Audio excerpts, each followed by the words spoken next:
안녕하세요. 승부TV입니다. 오늘은 야구 몇 경기와 축구 몇 경기를 분석해 보았습니다. 여러분들의 좋은 촉으로 반드시 적중하시기를 기원합니다.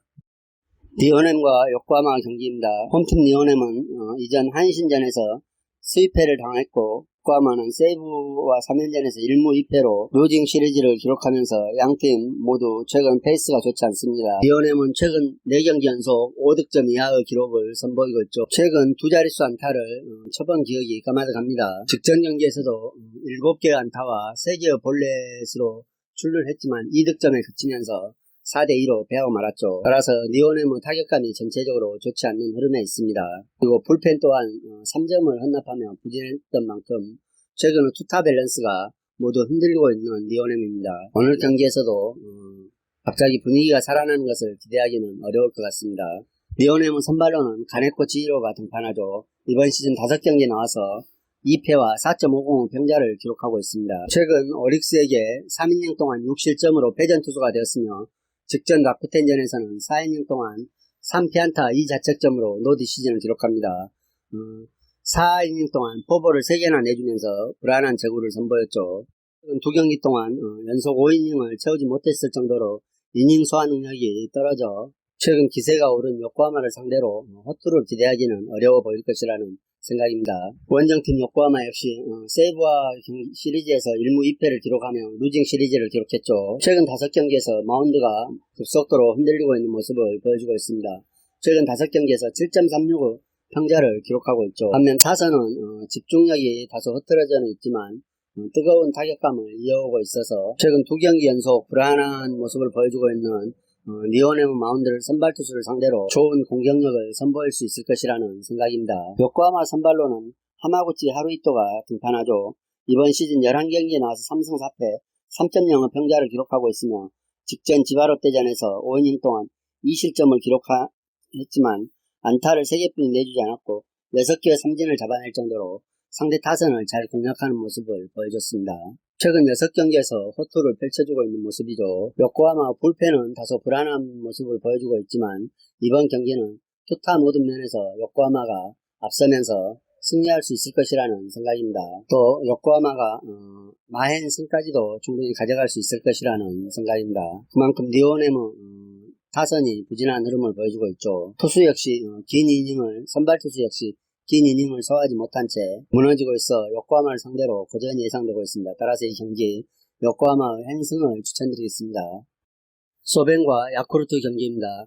무엇보다 소프트뱅크 타선이 지난 히로시마 시리즈에서 침묵하고 있죠. 1승 2무를 기록한 가운데 두 번의 무승부에서는 각각 1점씩만을 더가며 1대1 무승부를 기록했습니다. 직전 경기에서는 3발 5안타와 볼넷 3개를 얻어내며 1득점에 그치고 말았죠. 선두타자 미모리 마사키의 4타수 4안타 1타점을 제외하면 다른 선수들은 완전히 죽을 쓴 상태죠. 중심 타선은 가까스로 볼넷 2개를 얻어내는 등 절전을 치른 끝에 겨우 1대1 무승부로 마감했습니다.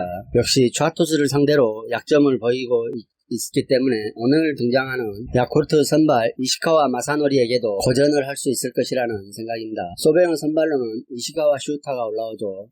이번 시즌 11경기에 나와서 3승 4패 3.12의 평자를 기록하고 있습니다. 직전 경기 한신에게 6이닝 동안 8피안타 5자책점으로 패전했으며 최근 11경기에서 9개의 홈런을 내줄 정도로 장타에 약한 모습을 보여주고 있습니다. 따라서 최근 타격감이 호조에 올라있는 야쿠르트를 상대로 호투를 기대하기는 어려워 보일 것이라는 생각입니다. 이에 맞서는 야쿠르트 선발 이시카와 마사노리는 이번 시즌 3번째 등판이죠.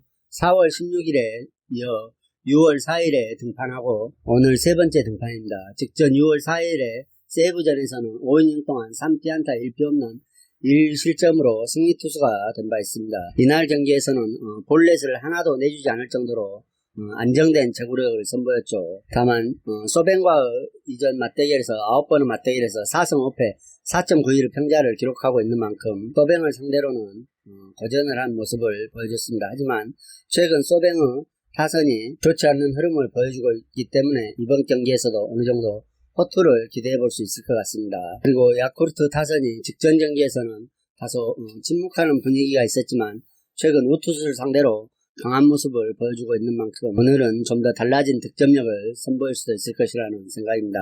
따라서 이 경기는 야쿠르트 승리를 추천드리겠습니다. 소뱅이 최근 5경기에서 좌투수를 상대로 타율이 1할 2푼 5리에 불과할 정도로 좋지 못하죠. 득점 경기에서 야쿠르트 선발이 좋은 투구를 펼쳐준 만큼 소뱅을 상대로 안정적인 투구를 펼칠 수 있을 것으로 보이며 야쿠르트 타선 또한 좋은 흐름을 이어오고 있기 때문에 이 경기는 원정팀 야쿠르트가 충분히 승리할 수 있을 것이라는 생각입니다. 일본과 세르비아의 A매치입니다. 이 경기 이후 일본은 4일 뒤에 키르기스탄과 월드컵 예선 경기가 남아있지만 이미 3차 예선 진출이 확정된 상황이라 이 경기에 주전들을 대거 투입하며 견고한 포지션을 구축해 일전을 치를 것으로 예상되고 있죠. 최근 4연승을 기록하고 있는 일본이죠. 월드컵 예선에서는 비록 전력이 약한 팀들을 상대했으나 최근 우리나라와 두 번의 맞대결을 모두 다 승리로 가져갈 만큼 팀 분위기나 흐름이 매우 좋다는 평가를 받고 있습니다. 특히 공격에서 꾸준히 좋은 성과를 내고 있습니다. 최근 4경기에서 31점을 득점하고 있죠. 전력이 약한 팀들을 상대로 거둔 성과이지만 미나미노나 후루아시 등 젊은 이선 자원들이 이끄는 팀의 공격력은 상대팀 세르비아를 충분히 압도하면서 위협적인 모습을 보여줄 것이라는 기대를 하게 합니다. 따라서 오늘 경기에서도 일본이 주도권을 행사하면서 경기를 전개해 나갈 것이라는 생각입니다. 세르비아는 이번 경기에 1.5분 정도가 소집된 상태죠. 최근 월드컵 예선에서 포르투갈과 비기고 아일랜드와 아제르바이잔 등에게 승리를 거두면서 매우 좋은 흐름을 이어오고 있지만 직전 A매치에서 자메이카와 1대1로 비깁니다. 자메이카전에서도 주축 선수들을 쉬게 하고 이번 일본전과 같은 스쿼드로 임했죠. 백업 위주 선수들로 구성된 오늘 경기는 승리보다는 기량을 점검하는 평가전 형식에 포커스를 맞추고 전개할 것이라는 생각입니다. 세르비아가 이번 유로 2020에 나가지 못했죠. 따라서 오늘 경기는 백업 자원들을 점검하는 수준에서 펼쳐질 것으로 예상되며 그렇다면 일본에게 골을 내주면서 패배할 가능성이 크다는 생각입니다. 최근 흐름이 좋은 일본이 세르비아의 1.5분 정도는 충분히 제압할 수 있을 것이라는 생각입니다. 따라서 이 경기는 일본의 승을 추천드리겠습니다. 월드컵 아시아 예선 말레이시아와 베트남의 경기입니다. 최근 5차례 맞대결에서는 4승 1무로 베트남이 압도적으로 우위를 점하고 있습니다. 그리고 홈팀 말레이시아가 홈에서는 강세를 보이고 있으나 원정에서는 약세를 보이고 있죠. 최근 A매치 포함 2연패를 기록 중에 있습니다. 바레인에게 2대0으로 아랍에게 4대0으로 패했죠. 상위 전력의 팀들에게 득점하지 못하고 멀티 실점을 하며 패한 점은 우려가 되고 있습니다. 그리고 오늘 말레이시아가 홈이긴 하지만 실제로 경기는 아랍에서 열리죠. 따라서 홈 이점도 기대할 수가 없을 것이라는 생각입니다. 해외 배당 역시 베트남 쪽으로 많이 떨어지고 있습니다. 원정팀 베트남은 공식 경기 9경기째 없습니다. 9경기째 무패를 기록하고 있죠. 5승 3무로 무승부 비율이 다소 높기는 하지만 지지 않는 모습을 보여줌으로써 저력 있는 팀의 반열에 올랐다고 할 수 있겠습니다.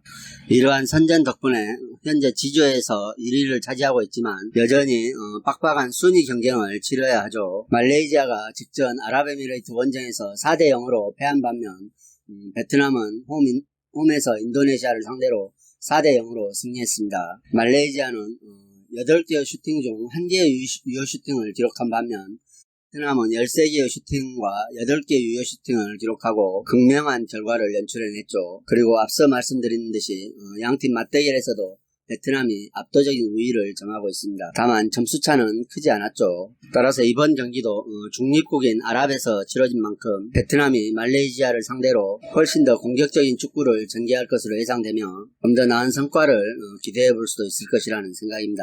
베트남이 현재 지조 1위에 올라있긴 하지만 아랍에미레이트와 승점 차이가 단 2점에 불과하죠. 따라서 향후 경기 일정에 따라 1위 자리를 내줄 수도 있기 때문에 이 경기에 임하는 동기부여가 상당하죠. 따라서 경기도 집중력 있는 모습으로 승점 획득을 위해 최선을 다할 것이라는 생각입니다. 특히 말레이시아가 최근 2경기에서 무득점 패배를 당하면서 공격력이 침체된 모습을 보여주고 있고 반면에 수비가 허술한 면을 보여주고 있기 때문에 침체되어 있는 말레이시아를 상대로 인도네시아전 대승의 분위기를 이어가면서 충분히 승리할 수 있을 것이라는 생각입니다. 따라서 이 경기는 원정팀 베트남의 승을 추천드리겠습니다. 인도네시아와 아랍에미레이트 경기입니다. 인도네시아의 홈 경기지만 사실상 아랍에미레이트 홈 경기나 마찬가지죠. 역시 아랍에미레이트에서 치러집니다. 2019년 월드컵 한 번의 맞대결에서는 아랍에미레이트가 5대 0으로 승리한 바 있습니다. 인도네시아가 최근 9경기에서 1무 8패의 성적을 기록하고 있죠. 이전 경기에서 태국과 2대 2로 비기며 이변을 연출한 점도 있지만 역시 직전 경기에서 베트남에게 후반전에만 4골을 내주며 4대 0으로 패배했습니다. 역시 수비의 허술함이 문제점으로 대두되고 있죠. 최근 9경기 중 멀티 실점을 허용하지 않은 경기가 없습니다. 이 9경기 중에 28점을 실점할 정도로 수비가 너무 쉽게 무너지고 있죠. 또 팀의 주축 수비 자원이 이번 월드컵에 참여하지 않은 점도 수비 붕괴를 가속화시키는 원인이 되었다는 평가입니다. 득점력도 빈곤하지만 너무 많은 실점에 팀 분위기가 침체되어 있는 게 인도네시아 문제점이라 할 수 있겠습니다. 따라서 이번 경기에서도 단단한 모습을 보여주기는 어려울 것이라는 생각입니다. 원정팀 아랍에미레이트는 조 2위에 랭크되어 있습니다. 그리고 최근 연승을 기록 중에 있죠. 좋은 흐름을 이어오면서 베트남과 조 1위 경쟁이 지속되는 중입니다. 최근 4경기에서 모두 멀티 득점을 기록했다는 점도 매우 인상적인 부분이죠. 따라서 폭발적인 득점력으로 수비가 불안한 인도네시아를 쉽게 공략할 수 있을 것으로 보입니다. 또 경기 자체가 아랍에미레이트에서 치러지는 중립 경기이기 때문에 사실상 홈경기나 마찬가지죠. 다만 이 경기 이후 베트남과 사실상 결승전을 남겨놓은 상태이기 때문에 이 경기에서 어느 정도 로테이션을 가동할 수도 있을 것이라는 생각입니다. 그렇다 하더라도 2점차 승부는 충분히 가능할 것이라는 생각이며 배당 자체도 마이너스 2.0 ND 정도의 배당이 나오지 않을까 싶습니다.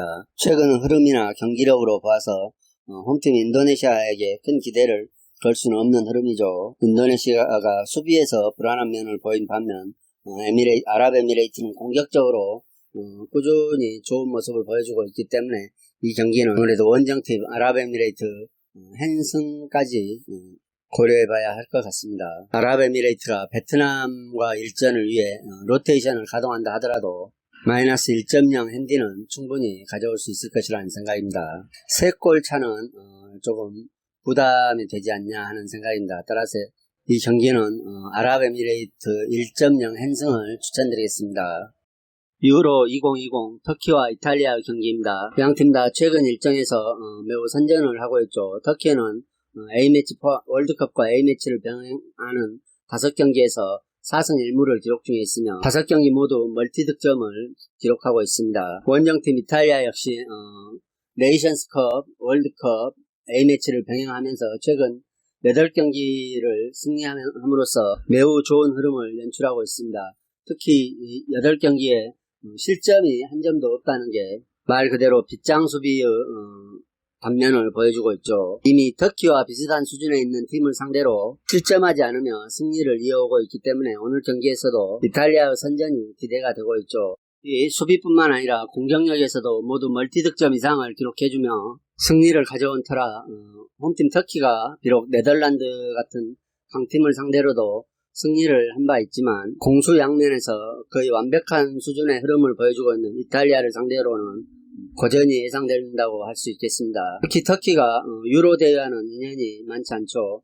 지난 유로 2016에서는 조 3위에 그치며 조별 탈락을 했으며 유로에서 경쟁력이 좋지 않은 모습을 많이 보여줬습니다. 따라서 유로에서 지난 10연승 흐름과 더불어 매 경기 최소 2득점 이상의 뚜렷한 공격력을 선보이고 있는 원정팀 이탈리아를 넘어서기란 다소 어려워 보일 것이라는 생각입니다. 비록 터키가 이탈리아를 상대로 지난 3경기에서 2무 1패로 상당히 끈끈한 면을 보여주긴 했지만 이미 오래전 기록이며 최근 이탈리아가 공수 양면에서 거의 완벽한 경기를 펼쳐주고 있고 홈 원정 가릴 것 없이 터키와 비슷한 팀들을 상대로 멀티 득점을 하며 승리를 가져오고 있기 때문에 이번 경기에서도 2점차 이상의 승리는 가능하리라는 생각입니다. 따라서 이 경기 원정팀 이탈리아의 핸승을 추천드리겠습니다. 이탈리아가 원정이긴 하지만 경기가 이탈리아에서 개최되는 만큼 실상은 터키가 원정이나 마찬가지죠. 따라서 전력 우세와 최근 상승세 그리고 홈 이점까지 겸비한 이탈리아가 1.0 핸승까지 충분히 가져올 수 있을 것이라는 생각입니다.